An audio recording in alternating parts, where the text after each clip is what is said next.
Hey everybody, this is Talkative Carl back again for another. I think I'm not that close to my mic, I guess. Back again for another continuation for more Father's Day movie month review, and we're continuing with Father of the Bride Part 2. This is a sequel to Father of the Bride, the 1991 film starring Steve Martin, which I already did my full review of that film, which is already up on the channel, youtube.com/talkativecarl. Links are in the description, of course. And yeah, check that out if you want to hear my full thoughts on that. Now, this story is set 4 years after the events of the first film, where uh, George, once again, starring George Banks, starring Steve Martin, as you know, a lot of people doing like a returning to this the sequel. Steve Martin, Diane Keaton, Kimberly Williams, George Newborn, Kieran Culkin, Martin Short, and B.D. Wong. And George, at this point, is like, okay, I gotten used to the idea. Okay, like my daughter's married. You know, everything seems hunky dory.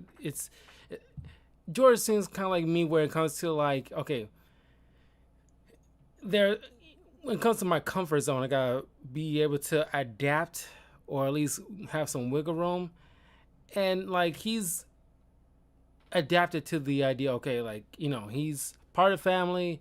It's fine. You know, I gotten used to him, so it's like it's like everything seems like stable again. Now, he's figuring like, oh, it's gonna be him and his wife. Now, like Maggie's gonna get a little bit older. Eventually, he's gonna graduate high school. So it's like what's like a good few years away. So it's like, he's looking forward to the whole empty nest thing. Then, he tells them from perspective of in the past, 9 months later, things have changed. So Brian and Annie calls their parents to come over to George's parents' house. I mean, Annie's parents' house, because it has this big news, and it's like not doing a very good job of hiding their little news because it's kind of obvious what this could be, because anything else could have been a phone call.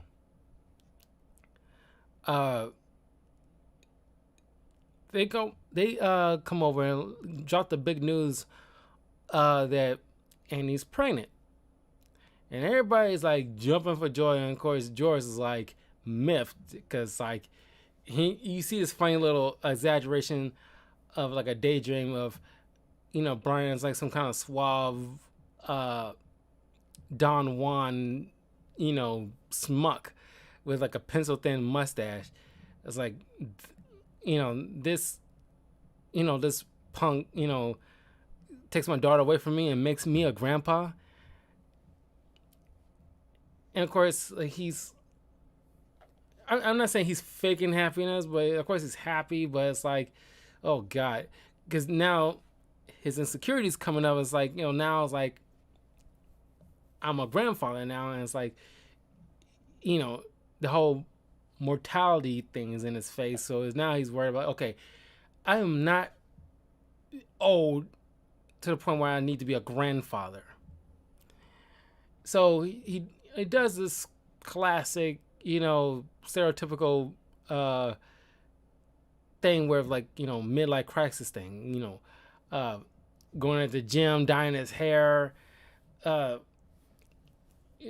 just like whilst just trying to keep the appearance of like, oh, I'm still young, I can still do certain things. So he surprises Nina when he gets home, and they end up having sex, and But again, this kind of argument about like, you know, how things are changing for them, and of course, like George is a little bit more cynical, and then of course now you got to worry about like the house is starting to leak and stuff like that because it's raining outside, and then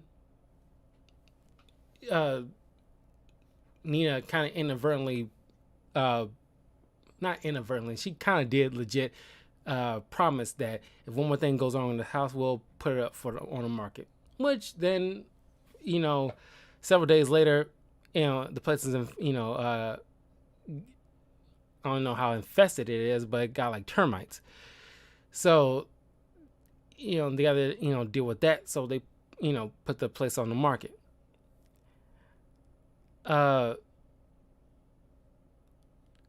Which eventually, while staying over at the Brian's parents' house for the time being,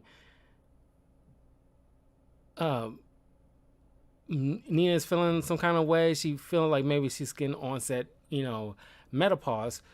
And I'm thinking to myself, even way back then, it's like, not the same like, oh, Diane Keaton, like, you know, not shading her about like her age or anything like that. But it's like, when I was young, when I first saw this movie as a kid, I'm thinking to myself, you're just now going through menopause? Like, you know, I was like, really? I was like, I'm pretty sure you probably should have gone through that like at least 3-5 years prior to this film already.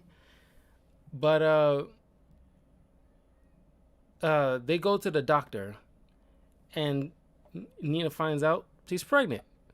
Of course, George is like, you know, hyperventilating and, you know, like passing out because he was just getting used to being the idea of being like a grandfather. Now he's like got to start all over being a parent again and raising a new child in the house.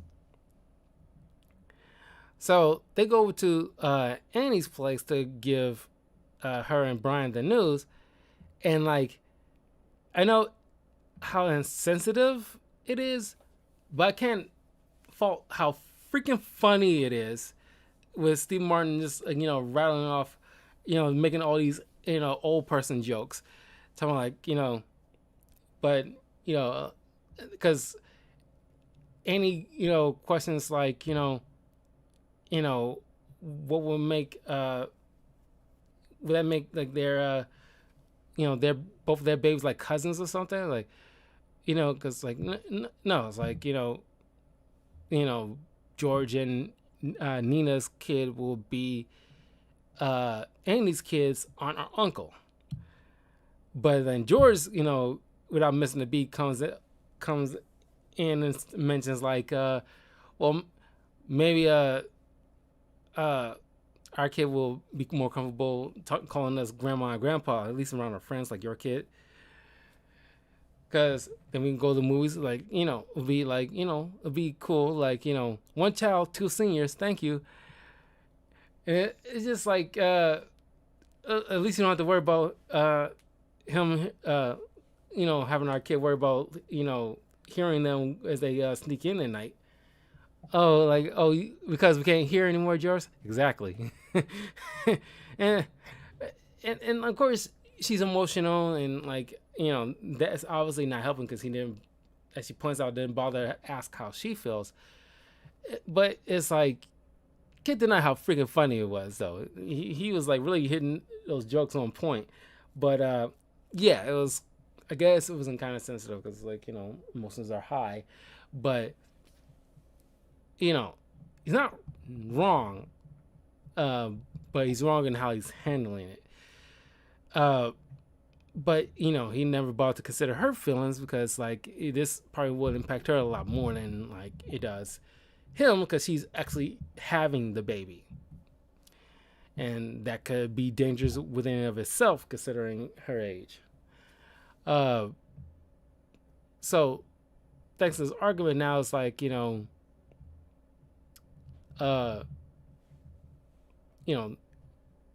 he has to go out his way to make up for it. And I think I skipped over some parts.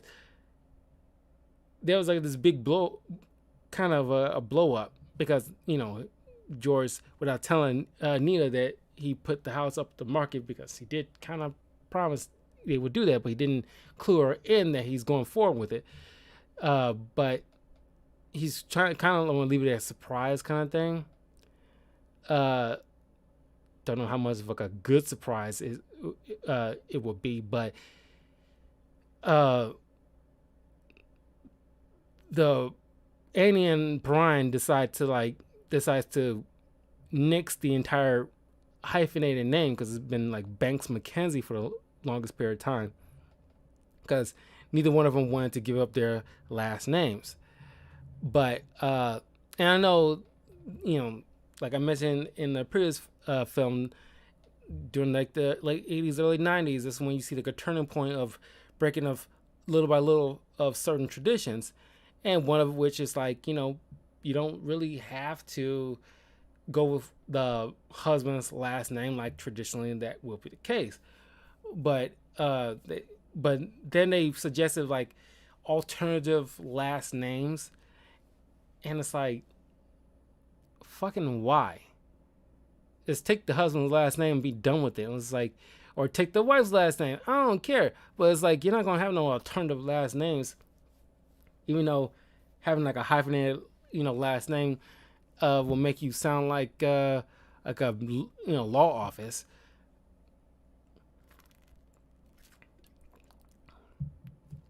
Then all of a sudden, Brian's parents decide now's the time to sack up and act like real people and point out that why don't we just, or you already got Maddie to carry on the familial name, so why don't we drop this whole Banks McKenzie business? And then Nina all of a sudden wants to put her foot down against this whole entire thing after 2 movies, and say, oh, why don't we just drop the McKenzie? And it's like, I mean, not that you have to do it this way, but it's like, he proposed to her, she should get the husband's last name. That is as much as most people complain about the whole male patriarchy. I mean, you don't have to do it that way. There's nothing wrong with the guy taking the wife's last name instead. But it's like, don't need to bitch about what's been going on for eons with like the wife, taking on the surname of the husband. Because certain women still like don't, as much as most women complain about the patriarchy, there's also like certain women that complain about when a guy decides he wants to take on the wife's last name, and it seems like they find it odd. Or even when a woman proposes to a guy, some women think that's odd, and that's breaking male patriarchy. And it is like, it's like they trying to have that cake and eat it too. To me, I know I'm going off on kind of a rant here, but it's kind of like, it is weird. It's like certain women like to think, having equality, you gotta take the good with the bad of it. And just is my personal take on it, my opinion. But you gotta take the good with the bad when it comes to it. It's like, I remember a Bill Burr joke that he mentions how like women like to treat equality like it's a buffet. Like, oh, I want this equality, I want that, equal pay, let me take that. And, pay for my own drinks, now you can keep that kind of thing. It's like, you can't pick and choose. It's either all or nothing. It's like, just like with black people, like, you want equality, you gotta take all equality. It's like a double-edged sword, unfortunately, or however fortunate, whatever. It's like, there's some negative connotations that comes with equality, and like, or kids. It's like, you won't be treated, fairly by your parents, and there's gonna be certain things that they're gonna do to make it equal. I know I kind of mix metaphors and similes here, but it's like there's a there's trade-offs in almost anything that you're dealing with here. It's like cake, like I love cake, but as much as you love cake, there's a trade-off. It goes right to your thighs, and it's like, you get you bloated and kind of fat, and it's like, as good as it is, you know there's a trade-off. uh but because Annie wants to, she going to her father like, come on, Dad, do something. It's like, you going to him. It's like, why are you going to him when you like don't want his opinion for, like, or at least going against his opinions on any other thing. When the chips are down, you're looking at him for, like, take charge and, like, make the decision. So, like, okay, he decides right then and there to tell them the news about him selling the house.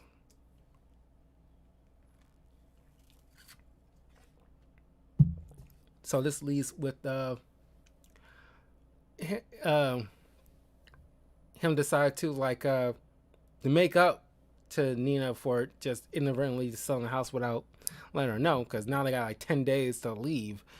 But he ends up hiring Frank to do, like, the coordinate, like, the baby showers and stuff like that. And he buys back his house for $100,000 from Eugene Levy, playing Saudi Arabian kind of guy.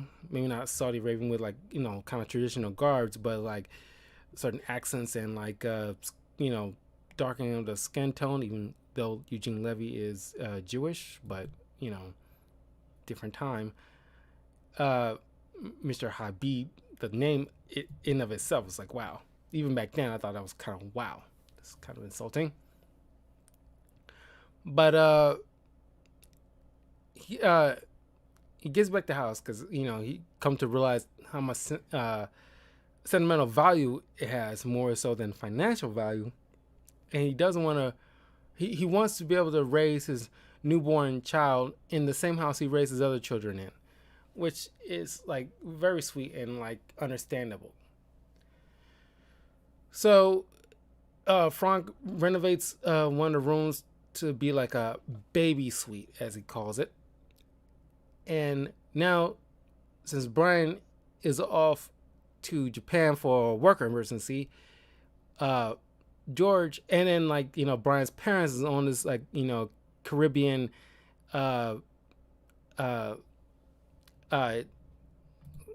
was like a boat something, like, what? Cruise, Caribbean cruise, for several days. So now it's just like, George and Maddie and Frank be the primary three, taking turns of looking after Annie and Nino, because they're having, like, the baby simultaneously. But this is causing, like, George to run ragged a bit. Frank, gives him, like, some pills to be able to help him sleep, because he needs to, because out of the goodness of his heart, he's trying to give him, like, some sleeping pills just to be able to rest up. So because he's running on fumes at this point, and he needs to be fresh when the time counts for him to be there when like they go, if one of them goes into labor. But he takes a little bit more, accidentally took more of the doses than he than required, caused him, like, to pass out at dinner. But then Annie goes into labor. Frank steps up to get them all to the hospital. George managed to come too, and that's when Nina goes into labor. So now they gonna have, like, the babies at the same time, and of course they're making calls to get Brian and his parents, let them know to hurry back you know, uh, when things are going down. I think Brian probably took the red eye because he got that pretty doggone fast, right in the nick of time before uh, Annie has that baby. Uh, you see this sweet moment with like George, really like stepping up as the male patriarch of the family, like especially he's always been there when it counts, but this is where he's like really struggling stuff as like a father and a husband. It's like Annie is freaking out, and of course she's getting nervous and like the beeping sound, and of course he's trying to get her to calm down, and he's just telling like she while not looking at the little monitor thing, it's like, oh no, you're going, like things are easing up, you're doing great, and just breathing and stuff like that, and it's like kind of like uh like a psychological trick just to get her to like relax, breathe, and it's like just telling her how much he loves her and like he's proud of her, and just like just making sure like his daughter is safe, and like everything's gonna be all right, because that's what you like when it comes to a parent, but especially a father, just to make sure that he gives you that security and confidence that everything's gonna be okay, and you believe it. And he goes to Nina and does the exact same thing, and tells her the story about how, at least a story that she didn't even know, that on that first date he was like an hour late because he was too nervous to go in there, because he just saw this beautiful woman sitting at the booth, and like he just seemed like, oh my god, this woman's like completely out of my league, and like just he was so much in love with her. It took a while before he worked up the nerve to even walk to her. It was like last minute before she peeled off in her car. Of course, she almost hit him with her car while she was trying to leave, thinking he stood her up. But Nina thought it was the most sweetest thing in the world, because like this shows how much he loves this woman that much, because the fact that like he saw just the most beautiful woman in the world, and it's like I knew this woman's like is like just more than I deserve. And of course earlier he makes some kind of wisecrack about like, because they expected the doctor who delivered Annie to be there to deliver Annie's baby, but he's not there, just like with like the movie Knocked Up, but less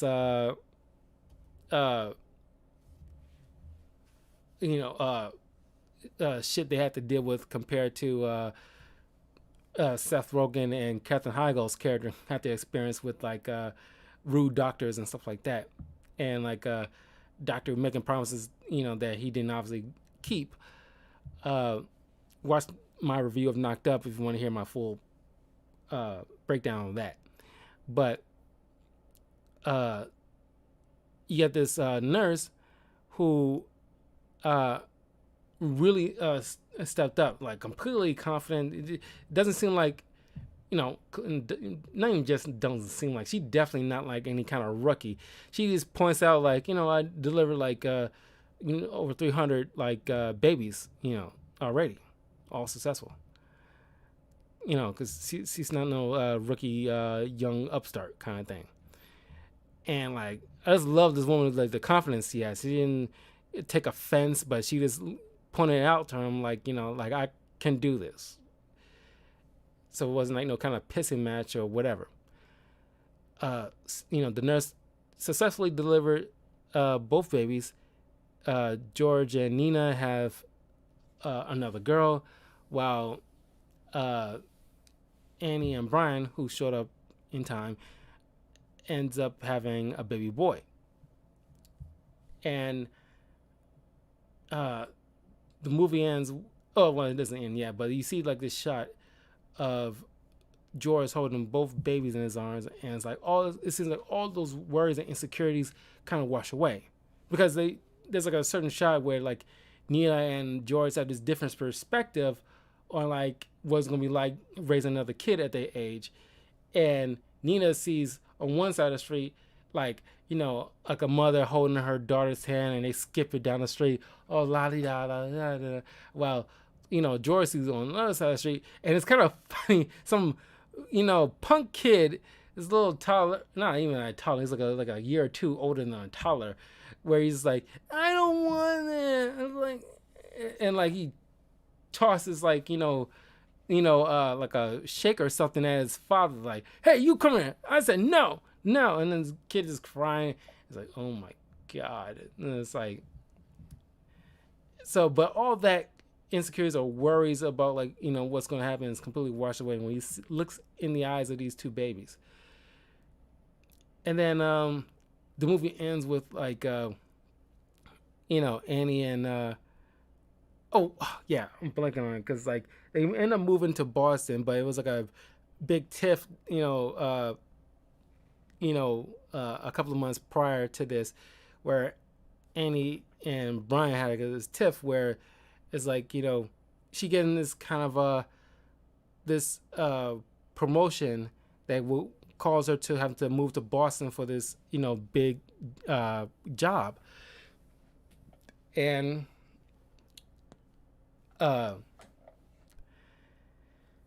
Brian initially had like a disagreement about it with her, thinking like, oh, okay, we can't move out of California, we'll be away from our family and all this stuff and blah blah blah. And she goes, because out of all like the overreactions that George tends to do, Annie always knows she can go to him because he was like her kind of like a lightning rod, and like the one other person she can always count on at the end of the day to like know what to say and know what to do. And she goes to her parents' house to talk with her dad, and and she tells him what happened. George points out from what Brian, it's a nice little callback to the previous film. It's like he points out like, didn't Brian tell you before that he loved you so much that even if you got a big promotion that call you away to another place, he will go wherever you go? And didn't he also say that if the roles were reversed, you'll do the same for him? Then you're gonna have to take the job, Annie. That's all there is to it. It's a big opportunity.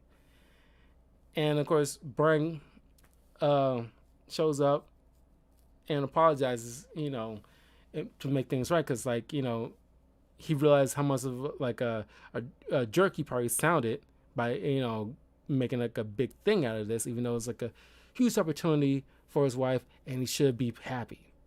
So now fast forward, they're packing their stuff over there, saying all their goodbyes, and like they holding these babies, and saying their goodbyes and stuff like that.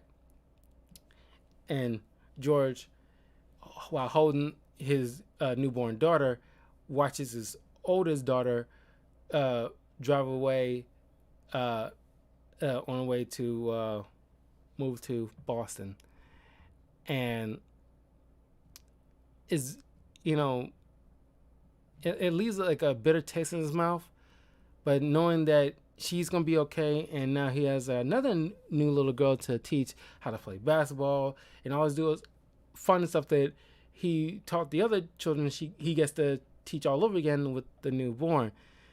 Completely all his like insecurities completely washed away. Because new babies can do that to you. And the movie ends, on that happy note. Like the critics, when this movie came out, points out that this wasn't as good as like the first one. I tend to agree. It's definitely not as good as the first one. I tend to go to the first one more often than I do the sequel. Even though like I still have fun watching the sequel. And more often than not, like I watch them back to back, but I favored the first one more often. But definitely check it out. But if you've seen this before, let me know like any kind of like good or bad stuff from this film uh, that that you that's stood out to you. And yeah, I mean, and unlike the first one, I gotta say, Annie and Nina is a little bit more likable in this than it was in the first one, in my opinion. Brian's parents kind of still suck in a way, and Brian, he's there, but it's not like a bad dude. I gotta give him that because it's one of those kind of movies where it's like there's no bad guy in this. It's just like people, and I should have mentioned that in like the first one as well. It's one of those, you know, you know, I applaud movies like this where it's like no bad guy, or at least no definitive bad guy or adversary. It's just people living life. It's kind of like the movie Soul. It's like there's no bad guy in this. It's just people like dealing through life and overcoming just obstacles or insecurities. And it's a mark of a great writer and director. But yeah, I will see you guys next in the next couple of weeks. Because I have I got. I think I can easily tell you why I do that. I can easily tell you the next two films is gonna be. Well, I should have leave a surprise. Because it's not gonna be like a double feature per week anymore. I'm gonna do like at least one each week before the month of June is over. So yeah, I think I could a surprise still. But anyway, I will see you guys tomorrow for my review for the Gamescom, not Gamescom, shoot, Video Game Summerfest thing. It came out today, but I need to take another look because I have opinions, but I really want to look at those one last time and get like another good once over. But anyway,